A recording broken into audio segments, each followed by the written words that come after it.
My daughter-in-law sold my identity to strangers online and used my name to buy a life she could never afford.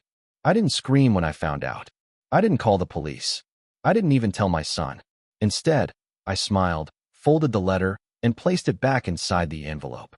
What I did next destroyed a lie that had been growing inside my family for almost 3 years. I'm glad you're here. Stay with me until the end, and let me know where you're watching from. Sometimes the people who hurt us the most are the ones sitting at our own dinner table. My name is Eleanor Whitmore. I'm 72 years old, a widow, and until recently, I believed my family was the one thing in life I could still trust. I was wrong. The first sign arrived on a Tuesday morning in early October. The air outside my Connecticut home carried that crisp autumn chill that always reminded me of football games and pumpkin pies. I was standing in my kitchen making oatmeal when I heard the familiar sound of the mail slot opening. Nothing seemed unusual. Bills, advertisements, a charity newsletter, and then a thick envelope from a financial institution I had never heard of. I almost threw it away. At my age, junk mail arrived by the handful. But something about the envelope caught my attention. My full legal name was printed across the front. Not Ellie Whitmore. Not Eleanor W. Whitmore. My entire legal identity. Every name exactly as it appeared on my Social Security records. I opened it. The letter inside made my hands go cold. Congratulations on the approval of your luxury vehicle financing package. I stared at the page. Then I read it again. And again. The amount financed was $148,000. The vehicle was a Mercedes-Benz S-Class. I had never purchased a Mercedes. The most expensive vehicle I had ever owned was a used Ford Explorer 15 years earlier. At first, I assumed it was a clerical error. Someone else's paperwork. Someone else's account. Someone else's nightmare. But then I noticed the last 4 digits of the Social Security number. Mine. The address. Mine. The date of birth. Mine. I lowered myself into a kitchen chair. The room suddenly felt much quieter. My late husband, Robert, used to handle every financial detail before cancer took him 4 years ago. Since then, I had lived carefully. No debt. No unnecessary spending. No surprises.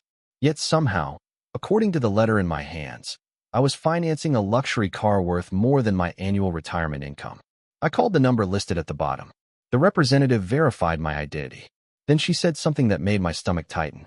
Mrs. Whitmore, this appears to be your 4th active vehicle loan.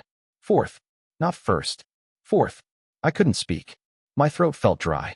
There must be a mistake, I finally whispered. The woman hesitated. According to our records, you've opened multiple credit accounts during the past 30 months. 30 months. 2.5 years. Someone hadn't stolen my identity yesterday. Someone had been living as me for years. When I hung up, I sat motionless at the kitchen table. The clock ticked above the stove. A dog barked somewhere down the street. Life outside continued normally. Inside my home, everything had changed. I thought about calling Daniel, my son, but before I could, my phone rang. It was him, as if fate had decided to test me immediately. Morning, Mom. His voice sounded cheerful. Normal. Everything okay? For a moment, I almost told him. Then I remembered who would be sitting beside him. Vanessa, his wife. My daughter-in-law. A woman who always smiled a little too quickly. A woman who somehow knew everything about everyone. A woman who had spent years insisting she help me organize my paperwork because she was better with technology. I suddenly heard her voice in the background. Dinner's still on for Saturday, right? I froze. Something shifted deep inside me. A feeling I couldn't explain. Not proof. Not certainty. Just instinct. The same instinct that had warned me years earlier that a storm was coming before the clouds appeared. Yes, I answered quietly. Dinner's still on.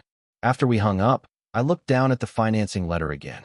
Then at the family photo hanging beside the refrigerator. Daniel stood smiling in the center. Vanessa stood beside him. Beautiful. Elegant. Perfect. At least on the surface. I should have felt frightened. Instead, I felt something colder. Questions. Too many questions. And by the time Saturday arrived, I would discover something even worse than stolen credit cards. I would discover that someone had built an entirely different life using my name. A life filled with luxury hotels, private clubs, first-class flights, and secrets my son never knew existed. What I didn't know yet was this. The woman living as Eleanor Whitmore wasn't a stranger. She was already part of my family. I didn't sleep much that night. Every time I closed my eyes, I saw that financing letter sitting on my kitchen table. For vehicle loans. 30 months. Hundreds of thousands of dollars. All under my name. By sunrise, I had convinced myself there had to be some explanation. Maybe a clerical mistake. Maybe identity theft by a stranger. Maybe some criminal operation halfway across the country. Anything felt easier to believe than what my instincts were starting to whisper. I made coffee and sat at the same kitchen table where Robert and I had shared breakfast for nearly 40 years. The house felt unusually quiet. After Robert died, I learned how loud silence could be. The ticking clock, the hum of the refrigerator, the creak of floorboards. Those sounds became companions. Sometimes they felt comforting. That morning, they felt like witnesses. I pulled out an old notebook and began writing down every detail I knew. Dates, amounts, account numbers, names. The more I wrote, the more frightened I became. Not because of the debt, because of the time. Someone had been doing this for years. Not weeks, not months, years. And somehow, I hadn't noticed. Around noon, I drove to my local bank branch. The young banker who greeted me couldn't have been older than 25. He smiled politely until I explained why I was there. Then his expression changed. He became very careful, very professional. The kind of careful people become when they suspect trouble. After verifying my identification, he spent nearly 30 minutes reviewing my records. Finally, he looked up. "Mrs. Whitmore, are you aware that there are 7 active credit cards under your name?" I felt my stomach drop. 7. I only own one. A simple Visa card I used for groceries and utility bills. 7. I repeated. He nodded. And several of them are carrying significant balances. The word significant sounded much worse than a number. I asked him to print everything. When the stack of papers arrived, it was nearly an inch thick. I stared at page after page. Luxury boutiques, private travel services, designer jewelry stores, 5-star hotels, restaurants where a single dinner cost more than my monthly grocery budget. The spending didn't resemble my life at all. It resembled someone else's fantasy, someone living without limits, someone who wanted the world to see wealth. I flipped through another page, then another. A charge from Paris, a charge from Miami, a charge from Aspen. I had never visited any of those places. The last vacation I took was with Robert almost 6 years ago. 3 days at Cape Cod. We spent most of our time walking along the beach collecting shells. That was luxury to us. This was something entirely different. As I continued reading, one transaction kept appearing. Again, and again, and again. Astoria Heritage Club. Annual membership fees. Special event charges. Private dining expenses. Thousands of dollars. Every few months. The banker noticed my confusion. "You've been a member there for quite some time." "I've never heard of it." He blinked, then looked back at the screen. "I'm sorry. I've never heard of that club." The silence that followed felt uncomfortable. His eyes drifted toward the paperwork, then back toward me. For the first time, I saw doubt. Not doubt about the fraud. Doubt about me. As if he were wondering whether I was telling the truth, or whether I had simply forgotten. "Mrs. Whitmore," he said carefully, "are you certain?" The question stung more than I expected. At 72, people begin assuming memory is the problem. Not crime. Not betrayal. Memory. I forced myself to remain calm. "I'm certain." He nodded but said nothing else. On the drive home, I couldn't stop thinking about Astoria Heritage Club. The name stayed in my head. There was something important there. I could feel it. That evening, I searched. Online. The club wasn't easy to find. No public website. No social media pages. Very little information. Just a handful of articles mentioning charity galas, private auctions, and exclusive events attended by wealthy business owners and socialites. People with money. People with influence. People who spent more on a handbag than I spent on property taxes. I stared at the screen. What possible connection could I have to people like that? Then I remembered something. About 8 months earlier, a diamond bracelet had disappeared from my bedroom. It had belonged to Robert's mother. A family heirloom. I searched everywhere. Vanessa had even helped me look. For 3 hours. Room by room. Closet by closet. At the end of the day, she hugged me. "It's probably misplaced, Eleanor. It'll turn up." It never did. At the time, I believed her. Now, for the first time, that memory felt different. Sharper. Darker. More complete. I sat back in my chair and stared out the window. The sun had almost disappeared behind the trees. Saturday's family dinner was only 2 days away. Daniel would be there. Vanessa would be there. And somewhere inside this growing mountain of lies was the truth. What I still didn't know was just how closely that truth was connected to my own family. But before the week was over, I would discover something that turned suspicion into certainty. Because hidden behind those credit cards and luxury purchases was an identity I never created. An identity someone else was using every single day. And she was becoming very wealthy pretending to be me. By the time Saturday arrived, I had stopped trying to convince myself this was a misunderstanding. Too many pieces were already falling into place. Too many numbers that didn't belong to me. Too many signatures I didn't recognize. And too many moments from the past that suddenly looked different when viewed through the right lens. That morning, I stood in front of the mirror longer than usual. Not because I was getting ready for anything special, but because I was trying to recognize myself. 72 years old. Silver hair tied back neatly. A woman who had spent her entire life believing she understood her own family. Behind me, the house was quiet. Too quiet. Daniel had confirmed dinner at 6. Vanessa had added a small comment in the group message. Looking forward to a peaceful evening together. Peaceful. That word stayed with me longer than it should have. Because nothing about the last 2 weeks felt peaceful at all. I arrived at the bank again before noon. This time I didn't come alone in thought. I brought every document I had collected. Printed statements. Credit summaries. Identity verification reports. The same banker from before greeted me, but his expression had changed slightly. More formal. More cautious. As if I had already become a case file instead of a person. I need full transaction history, I said calmly. He nodded and guided me to a private consultation room. This time, I didn't wait. I asked the questions directly. Where are these accounts being accessed from? He hesitated, then turned the screen slightly toward me. Multiple locations, he said. New York, Miami, and frequently, here in Connecticut. My chest tightened. Here. He nodded. Within 20 miles of your registered address. The room suddenly felt smaller. Colder. He continued. Most activity appears to be digital. Online banking. Credit applications. High-level financial approvals. I stared at the screen. Someone had not just stolen my identity. They had integrated it into daily life. Like it belonged to them. Like it had always belonged to them. And the Astoria Heritage Club? I asked. He paused for a fraction longer than necessary. Then answered. Payments are routed through a private financial intermediary. But the billing address traces back to your identity profile. My identity profile. Not my name. Not my account. A profile. Like a constructed version of me living somewhere else. When I left the bank, my hands were steady. But something inside me had shifted. The confusion was gone. In its place was something sharper. Awareness. That evening, I did something I had never done before. I began watching Vanessa.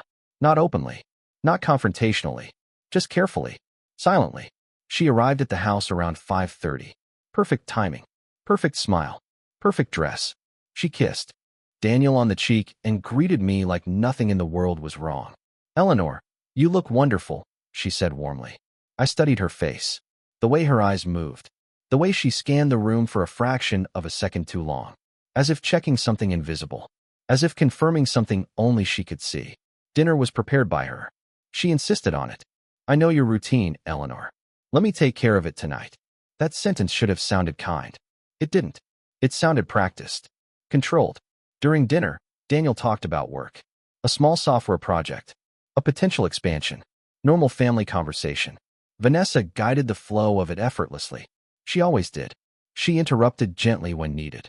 Redirected topics when they lingered too long. Even laughed at the right moments.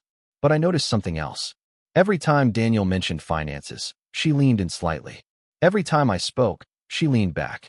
Distance measured not in space, but in attention. After dinner, Daniel went outside to take a call. Vanessa stayed behind to clear the plates. That was when I saw my chance. Not a confrontation, just observation. Vanessa, I said casually. She turned with a polite smile. Yes. I paused for a moment, then asked the simplest question I could think of. Do you know anything about the Astoria Heritage Club? There was a flicker. Not fear. Not shock. Something smaller. Control. It passed so quickly I almost missed it. I think I've heard Daniel mention it, she said lightly. That's all. She continued stacking dishes. But her hands slowed slightly. Just enough for me to notice. Then I asked another question. One of the charges listed there was tied to my name.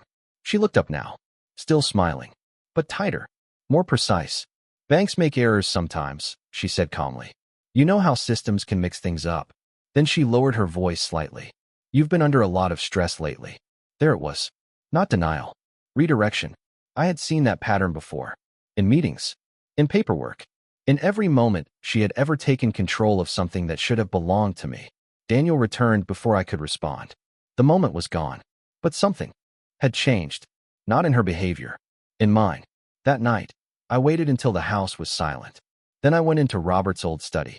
A room Daniel rarely entered. Vanessa never did. I opened the locked drawer where I kept old financial records. Paper statements from years ago. Before everything went digital.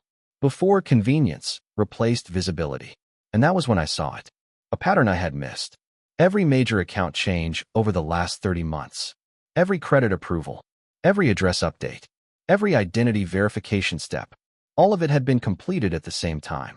Always within a narrow window. Always during the hours when Daniel was at work. And Vanessa was helping me organize paperwork. My fingers tightened around the pages. For the first time, I stopped asking whether I was imagining things. And started asking a different question. How far had she already gone using my name? And what else had she done that I hadn't discovered yet? The night after I found the pattern in the paperwork, I barely slept. Every document I had seen kept replaying in my mind. The timing, the consistency, the precision. Nothing about it felt random anymore. Someone wasn't just using my identity. They were managing it. Like a system. Like a second life running quietly beside mine. By morning, I made a decision I had been avoiding since the first bank letter arrived. I needed to look at Vanessa differently. Not as family. Not as my son's wife. But as the only person who had access to everything I owned. Including me. At 10 o'clock, Daniel left for work. Vanessa stayed behind. She said she needed to organize some household documents with me. That sentence used to feel helpful. Now it sounded rehearsed. Calculated. I agreed anyway. I wanted to see her move freely. To see what she would do when she thought I wasn't watching closely. We sat at the kitchen table. She brought a small laptop. Mine, technically. One she had set up for me months ago because she said it was easier for online banking. She smiled while opening it. Let's go through your accounts together, she said softly. Together. The word almost made me laugh. Because nothing about this felt shared anymore. She typed quickly. Too quickly. Passwords auto-filled. Security prompts bypassed. She knew every step without hesitation. I watched her hands. Steady. Confident. Familiar with systems that were supposed to be mine alone. See, she said casually. Everything looks normal. But I wasn't looking at the screen. I was looking at her reflection in the dark glass. And for the first time, I noticed something I had missed before. She wasn't just accessing accounts. She was confirming them. As if checking whether they still aligned with something already in motion. I leaned slightly forward. Vanessa, I said. She didn't look up immediately. Yes. My voice stayed calm. But inside, something had already shifted. When did you first help me set up online banking? She smiled without hesitation. About 2 years ago. After Robert passed. You were overwhelmed with paperwork. 2 years. The number landed heavily. That matched the first wave of identity activity I had seen. Exactly. She closed the laptop gently. You don't need to worry about these things, she added. I take care of them so you don't stress. Stress. That word again. Always placed gently over anything that needed to be controlled. Before I could respond, my phone rang. Unknown number. I answered. A man's voice came through. This is Special Investigator Hale from Hudson Financial Compliance. I didn't look at Vanessa, but I felt her presence shift slightly. Not visibly, just aware. We flagged irregular activity tied to your identity profile, the voice continued. High-value transfers and offshore-linked memberships. I stepped away from the table. Into the hallway. Yes, I said quietly. I'm aware. There was a pause. Then the investigator said something that made my grip tighten on the phone.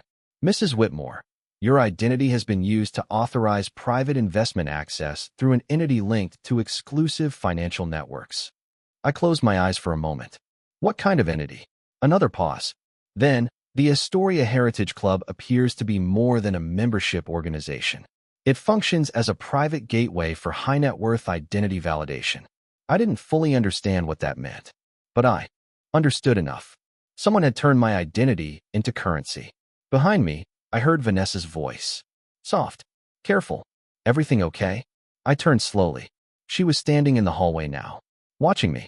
Not panicked, not curious, measuring. I ended the call. Yes, I said. A lie. She studied me for a second longer, then smiled again. Dinner tonight? I'll make something light. As if nothing had happened. As if nothing was happening. But I had already stopped seeing her as my son's wife, and started seeing her as something else entirely.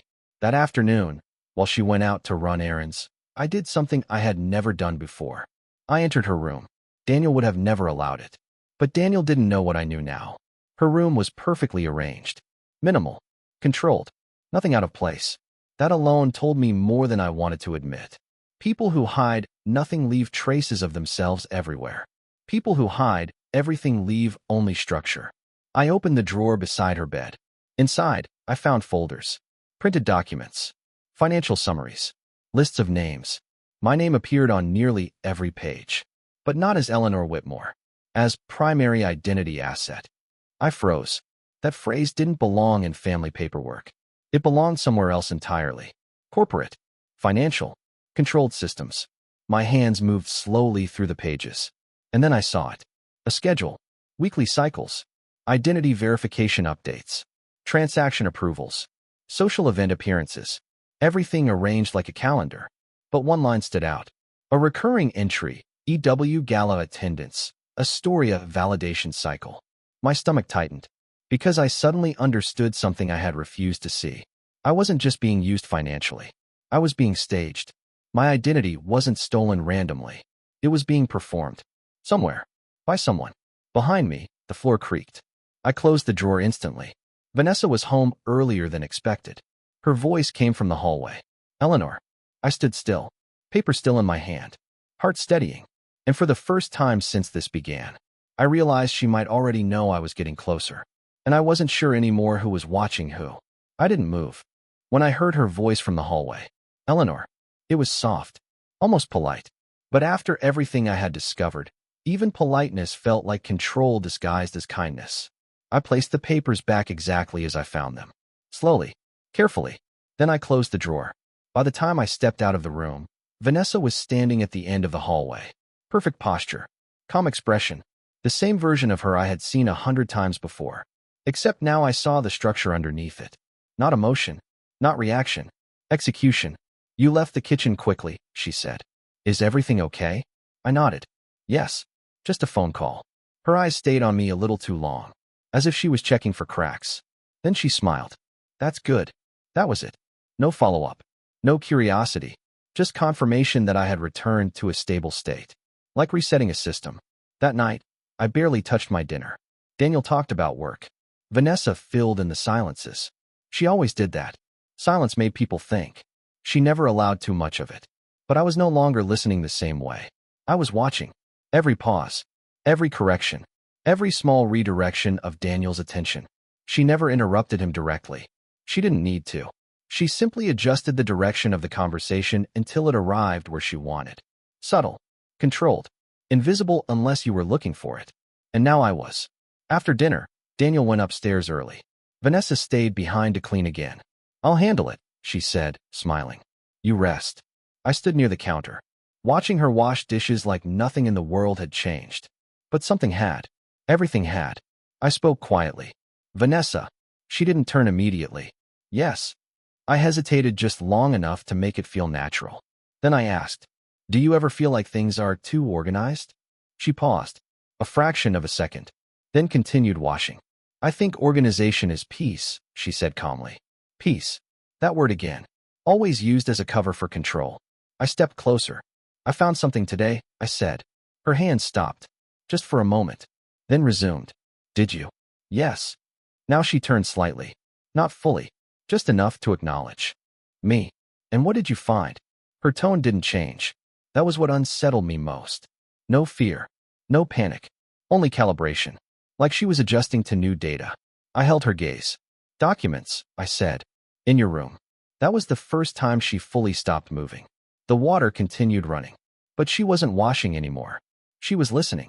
After a long moment, she turned off the faucet, drying her hands slowly. Then she smiled. But it wasn't warm anymore. It was precise. Eleanor, she said softly, you really shouldn't go through my personal things. The way she said it made it sound like I had broken a rule. Not discovered a crime. Not uncovered identity fraud. A rule. That shift alone told me more than any document ever could. She stepped closer to me now. Not threatening. Not aggressive. Just closing distance. You're tired, she continued. All these bank visits, all this stress, it's affecting your thinking. There it was again. The same pattern. Every time I got closer to truth, she redirected it into weakness. Not denial. Reframing. Control without confrontation. I didn't respond. So she continued. You've been through a lot since Robert passed. It's normal to feel confused sometimes. Confused. Not betrayed. Not targeted. Confused. That word was doing all the work. I studied her face, looking for something human, something unplanned. But all I saw was consistency. Too consistent. Too practiced. And that was when I understood something deeper. Vanessa wasn't improvising. She was maintaining something already built. A structure. A system. My identity wasn't being stolen in real time. It had already been rewritten. I stepped back slightly. I spoke to someone today, I said. Her eyes narrowed just a fraction. Who? A financial investigator. That was the first real shift. Not panic. Not fear. But calculation. Very fast. Very controlled. Then she smiled again. That sounds serious, she said. Yes. A pause. Then I added. They said something interesting about Astoria Heritage Club. That name landed differently. I saw it. Just for a moment. A flicker. Not in her face. In her stillness. Then it disappeared. Clubs like that always sound dramatic, she said lightly. Rich people like to make things complicated. She turned back to the sink. Conversation closed. But I wasn't finished. I saw your files, I said. This time she didn't respond immediately. The silence stretched. Longer than before. When she finally spoke, her voice was quieter. Eleanor, you shouldn't be in my room. Not anger. Warning. Controlled warning. I stepped closer again. Why is my name in your documents? That question finally broke the rhythm. She turned slowly, now fully facing me. And for the first time since I met her, I saw something new in her expression. Not fear. Not guilt. But decision. As if something inside her had already chosen the next step. And I realized, standing in that kitchen, that whatever game she was playing, she had never once been reacting to me, only managing me. And now she knew the balance was changing. After I asked her why my name was inside her documents, the kitchen went completely silent. Even the sound of running water had stopped. Vanessa didn't answer immediately. She just stood there, facing me, as if deciding which version of herself to use next. That was the moment I realized something important. People like Vanessa don't react. They select responses. Finally, she exhaled slowly, then smiled again. But it was different now. Less warmth. More structure. Eleanor, she said gently, you're misunderstanding what you saw. That sentence. So familiar. So carefully chosen. Misunderstanding. Not truth. Not evidence. Just perception error. I didn't respond. She stepped closer, lowering her voice. I think we should slow things down. You've been under a lot of pressure lately. There it was again. Pressure. Stress. Confusion.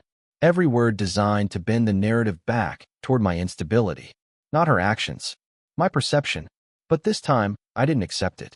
I spoke to a financial investigator, I repeated. Her eyes held mine. Longer now. Still calm. Still controlled. What exactly did they tell you? She asked. I paused, then said it. About identity layering. For the first time, I saw something shift in her expression. Not fear. Not shock. Recognition. Like hearing a system error described correctly. She looked away for half a second. Then back at me. That's a complicated term, she said softly. It means someone is using my identity while building parallel financial profiles, I replied. Silence again. This time heavier. Daniel's footsteps came from upstairs. She immediately adjusted. Her face softened. Her posture relaxed. The shift was instant. I watched it closely. The transformation wasn't emotional. It was tactical. Daniel entered the kitchen. Everything okay? He asked. Vanessa smiled instantly. Yes. We're just talking about Mom's appointments. Appointments. Not identity theft.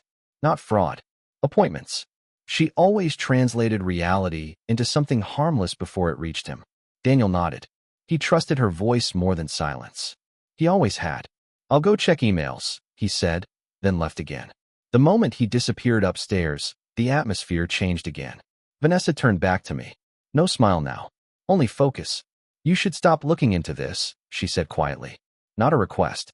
Not advice. A boundary. I didn't move. Or what? I asked. That question landed differently. For the first time, she didn't answer immediately. Instead, she studied me. Like she was measuring risk. Not emotion. Risk. Finally, she spoke. Or you'll end up hurting Daniel. That was the first time she used him directly. Not as a subject, but as leverage. I felt something tighten inside me. Because now I understood the structure completely. Everything she had done. Every document. Every account.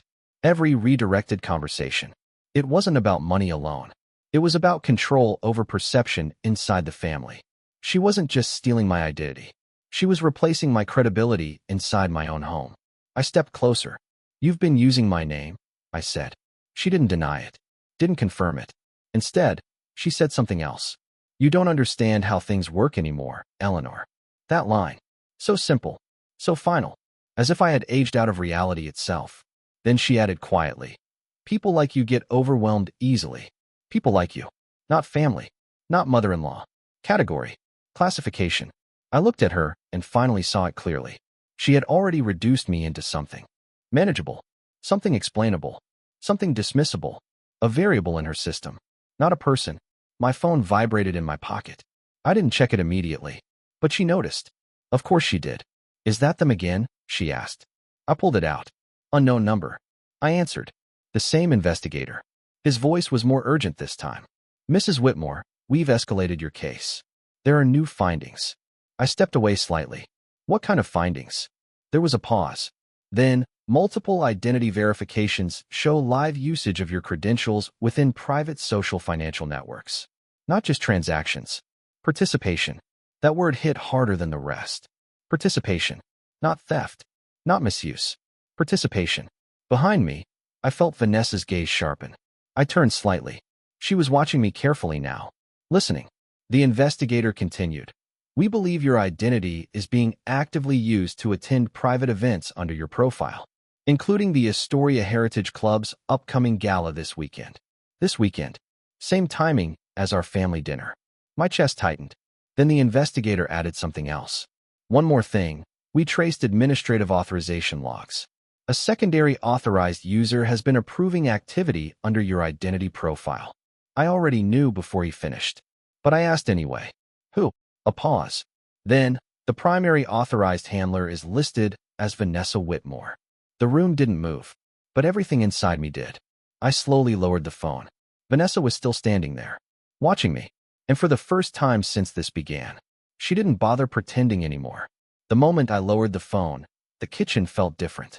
Not quieter, not louder, just exposed. Vanessa didn't ask what the investigator said. She already knew. That was the most disturbing part. She stood a few feet away from me, completely still, watching my face as if waiting for confirmation of something she had already calculated. I didn't speak immediately. Neither did she. For a few seconds, we were no longer in a family home. We were in something else. A controlled space where only one of us had been operating freely until now. Finally, I said it. The investigator confirmed it. Her expression didn't change, but her eyes sharpened slightly. Confirmed what exactly? She asked. Even now, she was still forcing structure into the conversation, still trying to control definition. I held her gaze. That you were the authorized handler on my identity profile. Silence. This time, it didn't feel like pause. It felt like wait. Then she exhaled slowly. Not surprised. Not defensive. Just resolved. I was wondering when they would trace it that far, she said quietly. My chest tightened. That sentence changed everything. Not denial. Not confusion. Acknowledgement. I took a slow step forward. You've been using my identity, I said. She tilted her head slightly. Managing it, she corrected. The word hit harder than any accusation. Managing. Like it was a responsibility. Not a crime. I felt something cold spread through my body. You opened accounts in my name, I said. I optimized financial exposure, she replied calmly. You took loans. I expanded credit capacity under your profile. You stole from me. Her eyes finally flickered. Just once. Then steadied again. I used what was already available, she said. That was when I understood the full shape of it. She wasn't improvising. She had a system. A logic. A belief structure that justified every action. And worse. She believed it. From upstairs, Daniel's voice called out, "Mom? Vanessa? Everything all right?" Vanessa immediately shifted again. Her tone softened instantly. "Yes, Daniel. Just talking." The transformation was seamless. Like switching masks. I watched it happen in real time. And I realized she had done this hundreds of times before. Not just with me. With him too. Daniel came halfway down the stairs. His eyes moved between us. "What's going on?" he asked. Vanessa smiled gently. "Your mom is just tired. We were talking about appointments again." Appointments. That word again. Reduction. Simplification. Daniel nodded slowly. Then looked at me. "Mom." I hesitated. For the first time, I saw the actual risk she had mentioned earlier. Not emotional. Structural. If I spoke too directly, I wouldn't just expose her. I would fracture him. So I said nothing. Daniel looked relieved. Vanessa stepped closer to him slightly. Just enough. Not visible as control, but close enough to redirect attention. "You should go rest," she said softly to him. "I'll take care of dinner plans for tomorrow." He nodded again. Trusting. Always trusting her flow more than my silence. He went back upstairs. And the moment he disappeared, the air changed again. Vanessa turned back to me. No smile now. Only precision. "You shouldn't have involved investigators," she said. This was the first time her tone shifted. Not emotional, but final. I met her gaze. "I didn't involve them," I said. "Your system did." She paused, then nodded slowly, as if acknowledging a technical flaw. "You've seen too much," she said. That sentence was not emotional either. It was operational. A threshold had been crossed. I felt it instinctively. Something had shifted from concealment to evaluation. I stepped back slightly. "What happens now?" I asked. She studied me for a long moment, then spoke quietly. "Now we adjust. Not stop. Not explain. Adjust. Like correcting data. Like fixing deviation." My phone vibrated again. Unknown number. But I didn't answer immediately. Vanessa noticed. "Of course she did." "Answer it," she said calmly. I did. The investigator's voice came through immediately. "Mrs. Whitmore, we've detected a live authentication attempt using your credentials just minutes ago." My heart tightened. "From where?" I asked. A pause. Then, "Your residence." I looked up slowly. Vanessa was already watching me. And now I understood something I didn't want to accept. This wasn't something she had done in the past. It was still happening. Right now. Inside the same house. The investigator continued, voice urgent. "We recommend immediate identity lock and physical verification protocol." I lowered the phone. Vanessa didn't move. Didn't react. Didn't deny. She simply said, very softly, "You can't lock what you don't fully control anymore, Eleanor." And for the first time, I realized the truth wasn't something I was uncovering. It was something she had allowed me to see. The moment Vanessa said, "You can't lock what you don't fully control anymore," something inside me stopped reacting emotionally. Not because I wasn't afraid, but because fear had already done its job. It had pushed me past denial, past confusion, past hesitation. Now there was only clarity. I looked at her carefully. For the first time, I wasn't searching for answers in her expression. I was confirming patterns. "You're right," I said quietly. That seemed to surprise her. Just slightly. Not enough to break her control, but enough to pause it. I continued. "I can't lock what's already been built using my name." A long silence followed. The investigator was still on the line, repeating instructions about emergency identity lockdown protocols, but I didn't move. Instead, I spoke into the phone. "Start the lock." Then I paused. "And document everything." I ended the call. Vanessa's eyes stayed on me the entire time. Not angry, not nervous, just focused, like she was recalibrating the situation in real time. Daniel entered the kitchen again at that exact moment. His presence shifted everything instantly. "Mom? What's going on?" This time, Vanessa didn't speak first. She let me respond. That was new. That was intentional.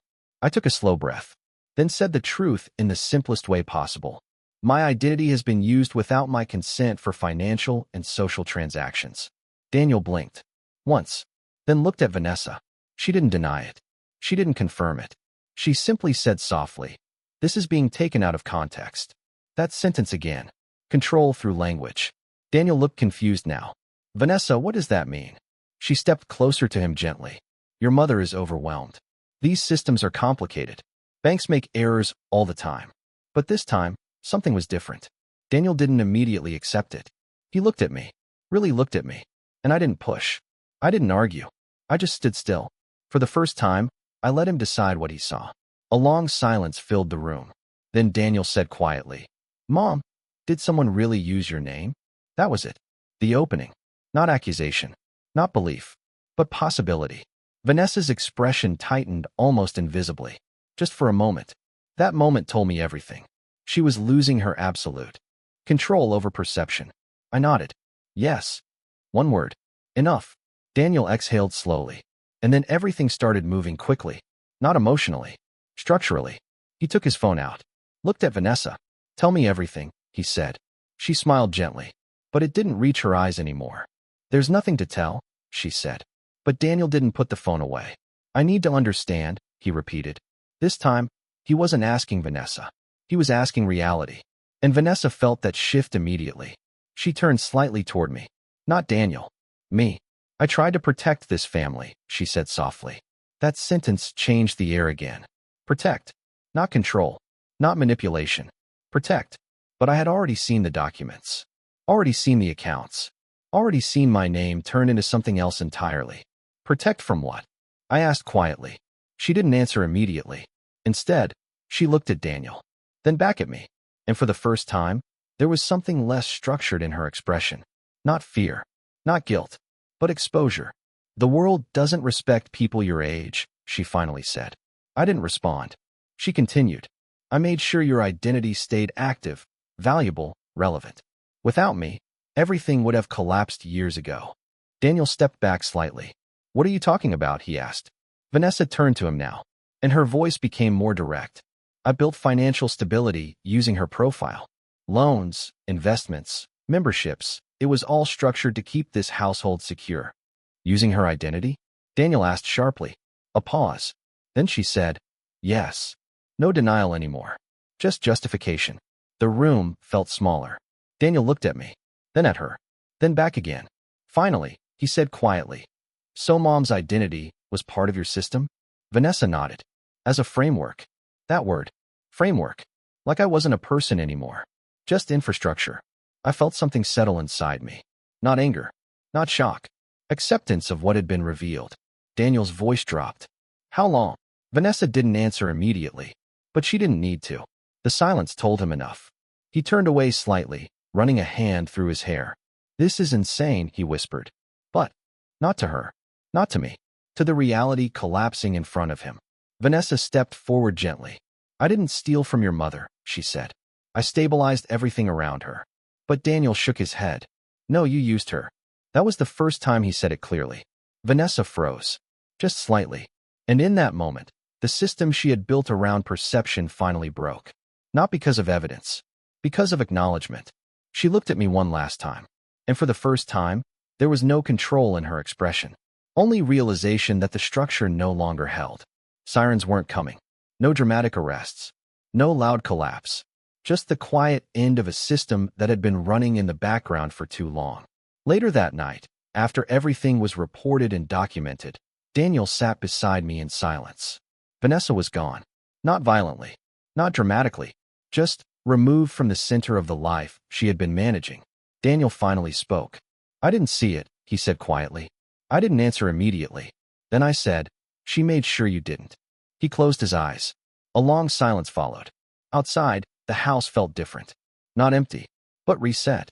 Like something had been cleared out that had quietly taken up too much space for too long. Daniel finally looked at me. "I'm sorry, Mom." I nodded slowly. "I know."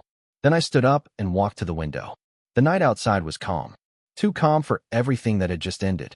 But for the first time in a long time, I wasn't being written into someone else's system. I was standing outside it. And as I looked at my reflection in the glass, I understood something quietly final. She had stolen my identity. But she had never once been able to become me. And that difference was the reason everything eventually collapsed.